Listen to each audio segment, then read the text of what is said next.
May tanong ulit sa akin. Sabi niya, kung pwede daw bang lumabas kahit wala ka pang ikama. Kasi nga, first time niya dito, malapit na yata ang flight niya. Ito po based on my experience. Nung first time ko po dito sa Saudi ay, syempre, marami talaga tayong pinapangambahan. Kasi nga, bago lang tayo. Hindi natin alam ang kalakaran dito. Sabi sa amin ng boss namin dati, pwede kami lumabas kahit wala pa ikama. Basta dala yung passport mo at meron din silang binigay na may stamp ng company na yung ikama ay under process pa at kadarating lang nga namin dito sa Saudi.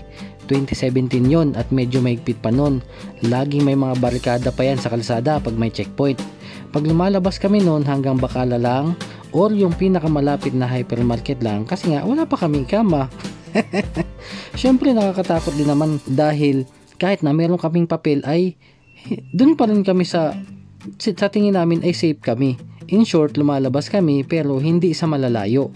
Pero pag sa trabaho naman kami ay training kami nun, may kasama kaming supervisor na nag-guide sa amin. Lalo na sa pakikipag-usap kasi nga hindi pa naman kami marunong mag-Arabic nun. Ika nga, mapimalong. Okay po, sana nalinawan po ang mga first timer na hindi po porket maluwag na dito ay para lang po kayong nasa Pinas ang asta po natin dito. Iba pa rin po yung safe tayo ka OFW. Pwede po lumabas pero ingat pa din. Pag may ikawa ka na po, yan, kahit saan ka na pumunta, huwag ka nang matakot.